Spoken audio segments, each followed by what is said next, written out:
वज़ीर आला खैबर पख्तूनख्वा अमीन गंडापुर ने कहा कि कौमी सलामती कमेटी का इजलास मीटिंग कम और प्रेजेंटेशन ज़्यादा थी। प्रेजेंटेशन और एलामिया पेश करने से दहशतगर्दी ख़त्म होना होती तो अब तक हो चुकी होती। एक इंटरव्यू में अमीन गंडापुर का कहना था कि खैबर पख्तूनख्वा में किसी सूरत ऑपरेशन की इजाज़त नहीं देंगे। ऑपरेशन का फ़ायदा नहीं नुकसान ही होना है। जितने दहशतगर्द मारे जा रहे हैं अफगानिस्तान से मज़ीद आ रहे हैं।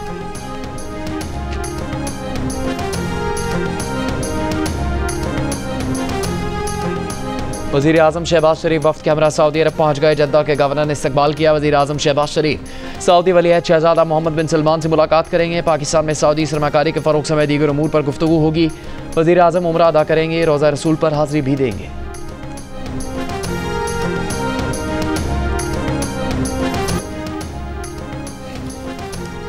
बानी PTI की बहन अलीमा खान ने JIT के सामने पेश हो गई। ज़रा के मुताबिक JIT ने तकरीबन 6 घंटे अलीमा खान से सवालात किए। PTI के सोशल मीडिया अकाउंट्स और उनकी मैनेजमेंट के बारे में पूछा गया। JIT ने अलीमा खान से पूछा कि जिब्रान इलियास से आपका क्या ताल्लुक़ है। अलीमा खान ने कहा जिब्रान इलियास से वो कभी नहीं मिली लेकिन राबता रहता है। वो जिब्रान इलियास को ट्वीट्स भेजती हैं जो वो पोस्ट करता है। JIT ने पूछा कि IMF के कर्ज के हवाले से क्यों बयान दिया। अलीमा खान ने जवाब दिया ये हमारे पैसे हैं, सवाल तो बनता है। अलीमा खान ने कहा बानी PTI और पार्टी के ऑफिशियल अकाउंट्स को वो अपनी पोस्ट भेजती हैं जो वो लगाते हैं। JIT से दौरान तहकीकात अलीमा खान ने कई बार उलझ पड़ी, गुस्से का इजहार किया। अलीमा खान को JIT ने 3 दिन पहले तलब किया था, ताहम उनकी दरख्वास्त पर आज उन्हें बुलाया गया। गुज़श्ता पेशी पर अलीमा खान के वकील ने JIT में पेश हुए थे।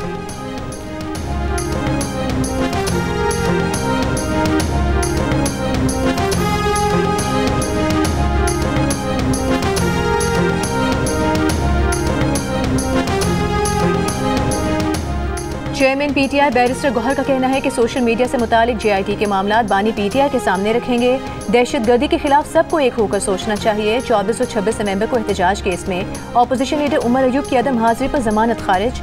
मीडिया से गुफ्तगू में उमर अयूब ने कहा कि ये इस हुकूमत की PTI के खिलाफ रवैये की एक झलक है। वो मौके वारदात पर मौजूद ही नहीं थे।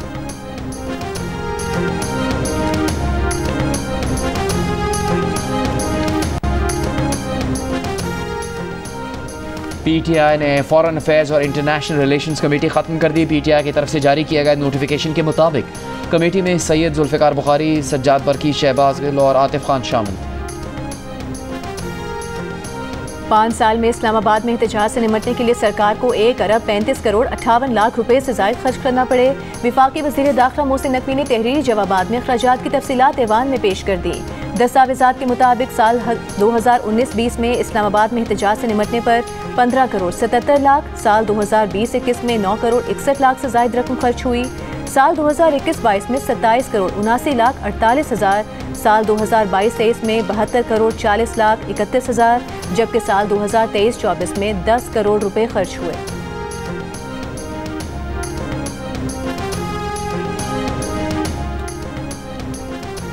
MQM पाकिस्तान की हुकूमत से अलग होने की धमकी। मशावरत के लिए राबता कमेटी का इजलास बुला लिया। MQM रहनुमा अमीन उल हक का कहना है कि शहबाज शरीफ हुकूमत ने MQM के साथ सिंध और हैदराबाद के पैकेज पर वादा किया था। तरक्याती पैकेज पर कहीं काम होता नजर नहीं आ रहा।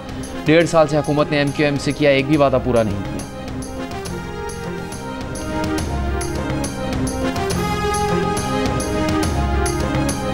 कोयटा रेलवे स्टेशन के करीब लोको शेड पर खड़ी ट्रेन की बोगी से धमाका खेज मवाद बरामद, नाकारा बना दिया गया। दहशतगर्द हमले से मुतासरा जाफर एक्सप्रेस की बोगियों से 3 दस्ती बम बरामद, नाकारा बना दिए गए। कच्छी के इलाके मुश्काफ से ट्रेन की 8 बोगियां गुज़िश्ता रात कोयटा रेलवे स्टेशन लाई गई थीं। दहशतगर्द हमले में मुतासरा 5 बोगियों की मुरम्मत का काम जारी। बोगियों पर गोलियों के निशान और बेशतर खिड़कियों के शीशे टूटे हुए हैं। रेलवे हुकाम के मुताबिक रेलवे ट्रैक की मुरम्मत हो चुकी। ट्रेन सर्विस भी जल्द बहाल कर दी जाएगी। 11 मार्च को जिला कच्छी में जाफर एक्सप्रेस पर दहशतगर्द हमले के बाद से अंदरूनी मुल्क के लिए ट्रेन सर्विस मुअत्तल है।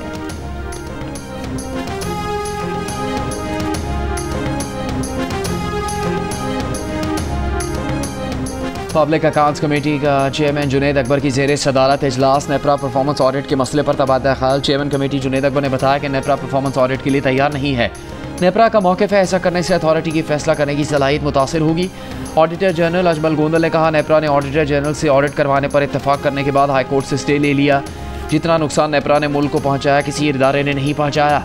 रुकन कमेटी नवीद कमर का भी नेपरा का मौक़िफ़ मानने से इनकार। कहा नेपरा का परफॉर्मेंस ऑडिट किया जा सकता है। रुकन कमेटी सनाउल्लाह मस्ती खेल ने कहा अगर नेपरा का परफॉर्मेंस ऑडिट नहीं हुआ तो कोई इदारा भी ऑडिट के लिए तैयार नहीं होगा। इनारा बानी खर ने कहा कि नेपरा की कारकर्दगी से मुल्क की मईशत मुतासर होती है। मुल्क की मईशत को जिस तरह तवानाई ने बिठाया ऐसा कभी नहीं हुआ। इस मौके पर चेयरमैन नेपरा का कहना था कि उन्हें अथॉरिटी के फैसलों के अलावा ऑडिट पर एतराज़ नहीं। नेपरा अपने अख्तियारात पर पब्लिक अकाउंट्स कमेटी को ब्रीफिंग देने को तैयार है।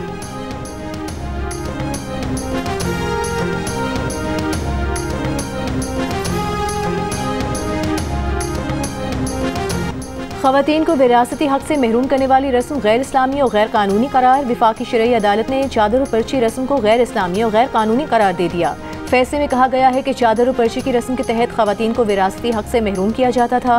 ख़वातीन को समाजी दबाव के तहत विरासती जायदाद से महरूम करना इस्लामी अहकामात और क़वानीन के खिलाफ हैं। वफाकी शरई अदालत का खिलाफ वर्जी करने वालों के खिलाफ सेक्शन 498 के तहत कार्रवाई करने का हुक्म। फैसले में ख़वातीन के विरासती हुकूक के तहफ़्फ़ुज़ फराहमी क़वानीन के बारे में आगाही और मौसम नफाज पर भी जोर दिया गया। अदालत को बताया गया कि बन्नू में चादर और पर्ची नामी रिवायात पर अमल होता है।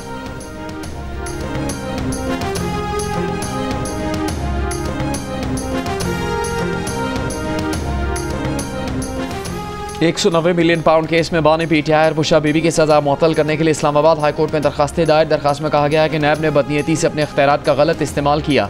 नामुकम्मल तफ्तीश की बुनियाद पर जल्दबाजी में सज़ा सुनाई गई। नेशनल क्राइम एजेंसी हुकाम को शामिल तफ्तीश भी नहीं किया गया। 17 जनवरी को सुनाई जाने वाली सज़ा मुअत्तल करके ज़मानत पर रिहाई दी जाए और मरकज़ी अपील के हतमी फैसले तक फैसला और सज़ा मुअत्तल किए जाए।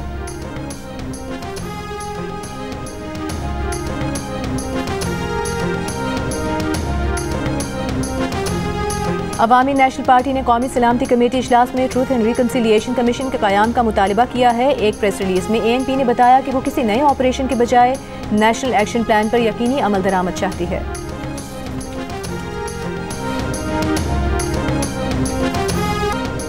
तनख्वाहें ना अदा करने पर काम बंद कर दिया गया। डॉक्टर्स और अमले के एहतजाज के बायस और अगज़ई अस्पताल में मरीज परेशान। डॉक्टर्स का कहना है कि सूबाई हुकूमत ने 8 माह से फंड्स नहीं दिए। अमला और डॉक्टर्स को 5 माह से तनख्वाहें नहीं मिली। फौरी अदायगी न होने पर इमरजेंसी सर्विसेज भी बंद कर देंगे।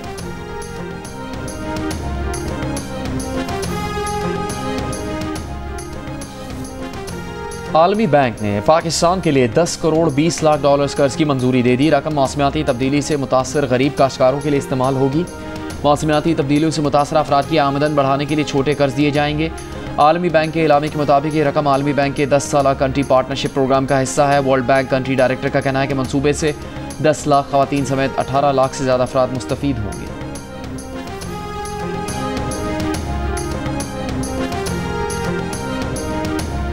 वज़ीर आला सिंध मुराद अली शाह से चीन के काउंसिल जनरल की मुलाकात। मुराद अली शाह ने कहा कि सोलर प्रोजेक्ट्स भी चीन के ताउन से बढ़ाएंगे।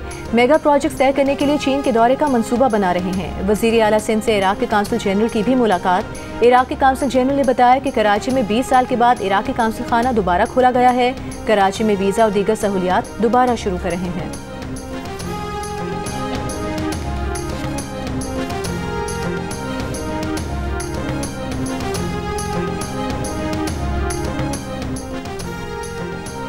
वज़ीर आज़म शहबाज शरीफ पर मेयर कराची मुर्तज़ा वहाब का कराची के इंफ्रास्ट्रक्चर से दिलचस्पी न रखने का इल्ज़ाम। कहा कराची का इंफ्रास्ट्रक्चर वज़ीर आज़म की तरजीहात में शामिल ही नहीं है।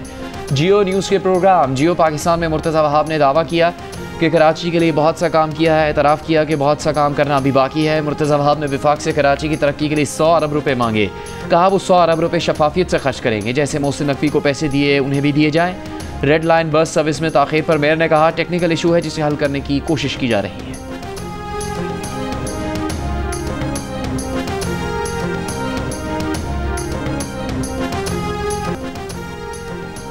दादू में सोशल मीडिया पर बम धमाकों की अफवाह फैलाने के इल्ज़ाम में 34 अफराद पर पिक और दहशतगर्दी दफात के तहत मुकदमा दर्ज। मुकदमे में नामजद अफराद की गिरफ्तारी के लिए टीम बना दी गई। पैका एक्ट के तहत रावलपिंडी के थाना वारिस खान में मुकदमा दर्ज। पुलिस के मुताबिक इदारों के खिलाफ बेबुनियाद मालूमात सोशल मीडिया पर पोस्ट करने पर मुकदमा दर्ज किया। गैर मुनासिब पोस्ट करने पर मुलजिम मोहम्मद रेहान गिरफ्तार, अडियाला जेल मुंतकिल। चिन्योट में बस और मुसाफिर वैन में टक्कर हादसे में 5 अफराद जाँ बहक और 13 अफराद जख्मी हो गए। लाशें और जख्मी तहसील हेडक्वार्टर अस्पताल मुंतकिल। रेस्क्यू के मुताबिक हादसा तेज़ रफ्तारी के बाइस पेश आया। मुसाफिर वैन सरगोदा से फैसलाबाद जा रही। दरियाई सिंध से नई नहरें निकालने के मंसूबे के खिलाफ सिंध में एहतजाजी मुजाहिरों का सिलसिला जारी। कौमी अवामी तहरीक ने टंडोजाम में रैली निकाली। सरबराह अयाज लतीफ पिलेचो का कहना है कि समुंदर सिंध के देहात, शहर और ज़मीनें निगल रहा है। चोलिस्तान और दीगर केनाल बनी तो सिंध का पानी बंद हो जाएगा। परीदन में हारी तहरीक, अवामी तहरीक और सिंधियानी तहरीक की एहतजाजी रैली। लाड़काना में वकला का एहतजाज 46वें रोज़ भी जारी रहा। अदालती उमूर का बॉयकॉट। हैदराबाद में काश्तकार सड़कों पर आ गए। सरखन में रीडर्स फोरम के तहत रैली निकाली गई।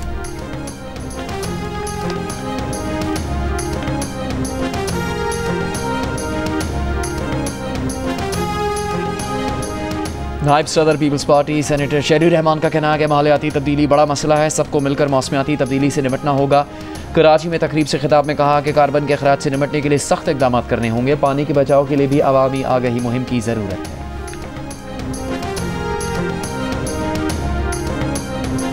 गवर्नर हाउस कराची में इत्तेहाद रमज़ानुल मुबारक के तहत 18वें इफ्तार डिनर में अमेरिका के काउंसिल जनरल स्कॉट बॉम की शिरकत। गवर्नर सिंध कामरान खान टिसोरी ने इफ्तार डिनर के शुरका से खिताब करते हुए कहा, पाक अमेरिका ताल्लुकात में नई उम्मीदों से सरमायाकारी तिजारत में इजाफा होगा।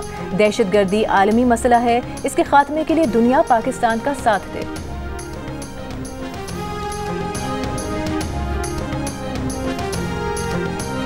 पाकिस्तान समेत दुनिया भर में डिजिटल लर्निंग का दिन। ये दिन मनाने का मकसद तालीम में डिजिटल लर्निंग और टेक्नोलॉजी की अहमियत को उजागर करना है। वज़ीर आला पंजाब मरीम नवाज़ ने अपने पैगाम में कहा, डिजिटल लर्निंग के दौर में तरक्की, टेक्नोलॉजी और जदीद तालीम से मशरूत है। पंजाब में नौजवानों को international market based advance IT training programs करवाए जा रहे हैं।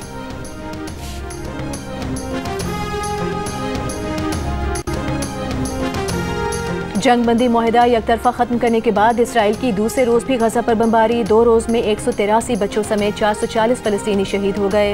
वस्ती गजा में अक़वाम मुत्तहिदा गेस्ट हाउस पर बमबारी। एक गैर मुल्की इमदादी कारकुन जाम हक। इसराइली जारहियत के बावजूद हमास बातचीत पर अज़मंद। तयशुदा जंगबंदी मुआहिदे पर अमल का मुतालबा। इसराइली वज़ीर आज़म की हरधर्मी बरकरार, कहा नए हमले अभी सिर्फ इब्तिदा हैं। मुआहिदे पर बातचीत अब जंग तले होगी। अक़वाम मुत्तहिदा सलामती काउंसिल का इसराइल से गजा में फ़ौजी ऑपरेशन फौरी रोकने और इमदाद बहाल करने का मुतालबा।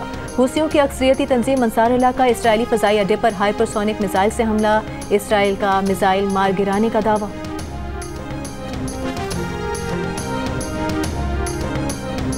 गाज़ा में इसराइली हमलों के खिलाफ न्यूयॉर्क के टाइम्स स्क्वायर, वाशिंगटन में व्हाइट हाउस समेत मुख्तलिफ अमरीकी शहरों में मुजाहरे। इसराइली हमले रोकने, फ़लस्तीन के हक़ में आवाज़ उठाने वाले महमूद खलील की रिहाई और बेदखली रोकने का मुतालबा। मकबूजा बैतुल मक़दस में भी इसराइलियों का एहतजाज। अमरीकी सेनेटर बर्नी सैंडर्स की इसराइली हमलों की मज़म्मत। अमरीकी फ़ौजी इमदाद बंद करने का मुतालबा। अक़वाम मुत्तहिदा, यूरोपीय यूनियन, रूस, बरतानिया, फ्रांस, सऊदी अरब, कतर, ईरान समेत कई ममालिक की इसराइली हमलों की मज़म्मत।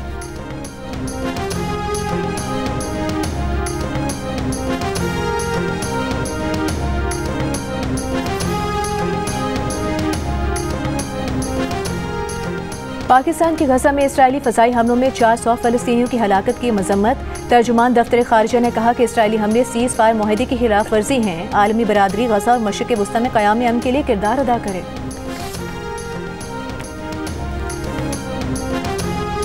ऑस्ट्रेलियाई क्रिकेटर उस्मान ख्वाजा फ़लस्तीनियों पर हमले और सैकड़ों शहादतों पर भी बोल पड़े। एक बार फिर उन्होंने सोशल मीडिया पर बयान में कहा कि बगैर किसी वजह से जंगबंदी मुआहिदा तोड़ा गया। एक दिन में 130 से ज़ायद बच्चे मारे गए हैं। तसव्वुर करें अगर ये सब मुखालिफ तरफ से होता तो फिर कितने गुस्से का इजहार किया जाता।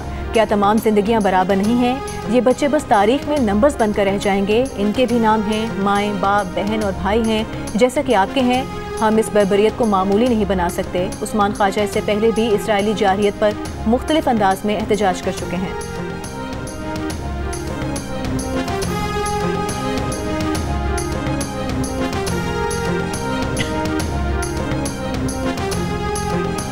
अमेरिका के यमन पर हमले जारी। गुज़श्ता रात सादा और हुदैदा गवर्नरेट में 10 मकामात को निशाना बनाया गया। हूसियों की अक्सरियती तंजीम अंसारुल्लाह के रहनुमा का कहना है कि अमेरिका के साथ हालत जंग में है। अमरीकी मुहिम जोई के खिलाफ हर मुमकिन दिफा करना हमारा हक है। UAE और सऊदी अरब जंग में गैर जानिबदार रहे। खबर एजेंसी के मुताबिक ईरान ने हूसी ग्रुप को कशीदगी कम करने का पैगाम भेज दिया। अमरीकी सदर ट्रंप ने हूसियों की जवाबी हमलों पर ईरान को संगीन नताइज से खबरदार किया था।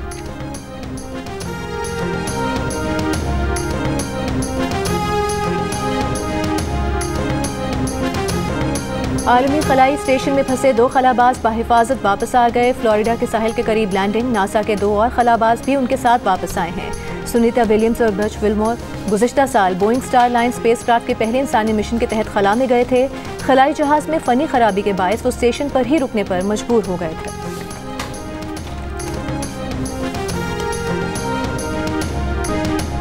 साबिक सेनेटर मुस्तफ़ा नवाज खोखर की जानिब से अपोजिशन रहनुमाओं की दावत इफ्तार। मौलाना फजलुर रहमान, महमूद खान चकजई, असद कैसर, लियाकत बलोच, साहबजादा हामिद रजा, अल्लामा राजा नासिर अब्बास समेत मुख्तलिफ रहनुमाओं की शिरकत। अफ्तार डिनर के बाद रहनुमाओं की अपोजिशन इत्तेहाद में मुख्तलिफ जमातों की शमूलियत और इत्तेफाक़ी राय पर मशावरत।